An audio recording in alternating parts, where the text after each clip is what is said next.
suru man loo ah joof yor ñëpp maa ngi leen di sant bu baax di leen gëm waa Mbéla ngi ah Gandiaye Kaolack ñëpp maa ngi leen di sant bu baax di leen gëm waa Joal waa Mbour maa ngi leen di sant bu baax di leen gërëm ndax sonn nañ ci combat bi surtout waa Joal bis nañ def ñëw maa ngi sant waa Joal ñëpp waaw di leen wax rek kontaan na bu baax a baax di santaat yàlla di nuyu Modou Sène ak Leyti aw ma seen fay jàpp nañ ci combat bu baax a baax a baax walaay lajim di nuyu Obo Fall ak soxnaam jàpp na ci combat bi bu baax a baax Bokum see Salim jàpp na ci combat bi sama papa Malick Gakou maa ngi lay sant bu baax. léegi nañ seetaan combat bi nga commentaire ñu ko après nga sant ñi jàpp ci combat bi ñëpp ndax xam naa ne combat bi moom ñi ci jàpp bari nañ ak daaw boobu ngay wax aywa commentaire ñu combat bi li nga bëre waaw combat bi boo xoolee def nañ round d'observation xam léegi ma taxaw ndax tey jii booy bëre poids lourd da ngay taxaw xool lu mu indi ndax dama taxaw ma xam ne moom du jël benn décision waaw après nag ci laa commencé ci lañ ñu avertir ma ñëw jël décision waaw waaw waaw sa waaw mooy li may wax rek boo xoolee bi arbitre sifflé gauche laa teg yaa may dégg man damay bëri ñaari tànk yëpp aw ma problème pour teg gauche wala droite. mbapatkat la. voilà loolu la demee moo tax ma tegal ko droite waaw te bu si daloon mooy gën a bon. waaw mais dañuy sant yàlla di ko encouragé ndax di ko wax lambu nii la doon na roi des arènes 2 fois duñ ko mës a dépassé mu ngi ñëwaat dina ñëwaat duñ ko mës a dépassé di ko ñaanal yàlla suñu borom defal ko jàmm ndax champion la ñaanal nañu te ñaan gi yàlla na suñu borom mottali si barke Seydina Mohamed. Lamine sant bu baax di ko gërëm. Lamine dama am benn question. combat bi. waaw combat bi boo xoolee dama dem jàpp gauche ak droite ma ñooxu ko. oh shit.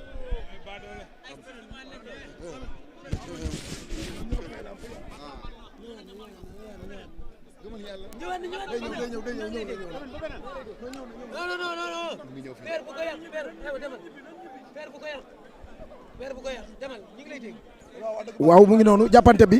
boo xoolee comme lu mu mëne def na ma ko waaw mu ngi nii loxo bi laa jàpp bi ma jàppee loxo bi ma mépp mu armé droite am ma taxaw di ko xool ba léegi maa ngi taxaw di ko xool ma jàppaat loxo bi si laa jàpp loxo bi wàcc mu yaakaar damay li mu ñëw ma ñëw léegi bi ma ñëwee gauche bi damaa jàpp droite bi dafa jàpp léegi ma ñëwku ko mu ràcc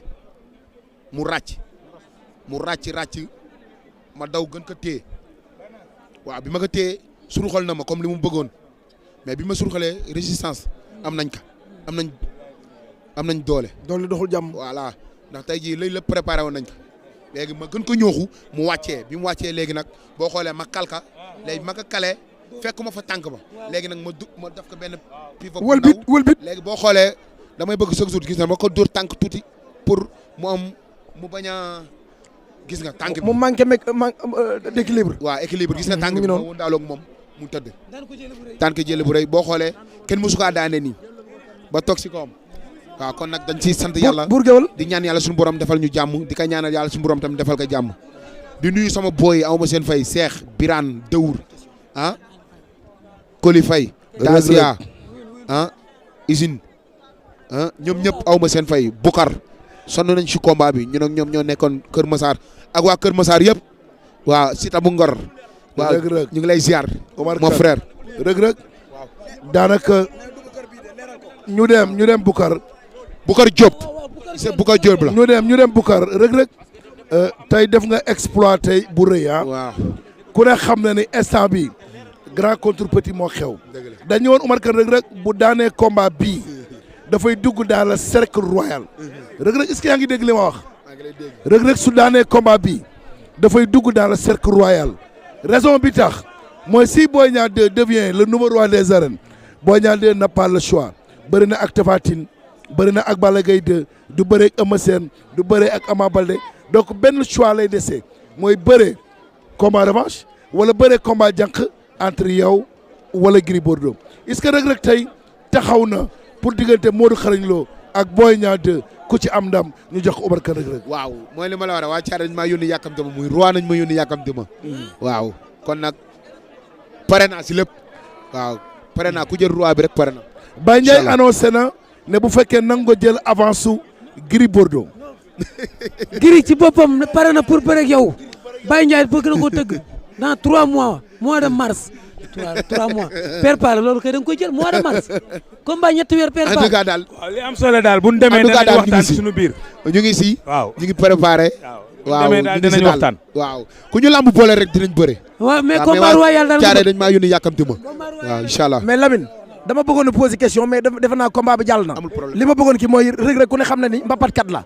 mais lu mu gàtt combat bi ak Bombardier waaw ñaar wala ñett doon nañ xaar mu dóor ko ay gauche droite. la moo tax Reug Reug xeexul benn yoon. waaw boo xoolee lamb lu mu laaj rek moom laay def bu ma ñëwee si géew bi xeex bu ko laajee dama koy def bëre bu laajee dama koy def ndax dama taxaw mépp ko deful dara réagirul ma gis loo xam ne tey ji moo gën a yomb ma def ko dem sama yoon loolu la ko wax. kon Lamine mu ngi noonu. jërëjëf. fi may jeexalee daal mooy. waaw li mu def day jaay combat. yi muy wax avant combat. loolu tey moom la promoteur bi bëgg. ki koy jëli en tant que reporter wala journaliste loolu nga bëgg kenn ñaanu yàlla dem jëli ko mu naan yàlla baax na kon communication boobu noonu tey am na ñu ko ciy dut baaraam loolu daf koy def juste pour jaay combat parce que boo xool plateau bi ñu def ci fin bi maa ngi naan ko ku am cofeel ci Bombardier nga bu lamb weesoo dafa mel ni am ngeen ay relation yu bien mu dëggal loolu noonu kon yi mu ko doon wax nañ jàpp ni lamb la wala lépp loo xamante ne dama bëgg nga wax ma lu leer Boy Niang 2 wala Modou Lo ku ci ñëw nga ëppaa jëm ko si kàttanu suñu borom. jeex na. jërëjëf kontaan nañ ci yow di kontaan ci ñëpp Père suba di nga ñëw. suba laay ñëw ñu jàmb ko ba mu saf. ay Père Palla nee na da koy jàmb. incha allah. Père Palla nee na suba da koy jàmb waaye dawur na mën naa la moo nami. sama ginnaaw mais instant bi ñëw naa xale nee na daa tukki woon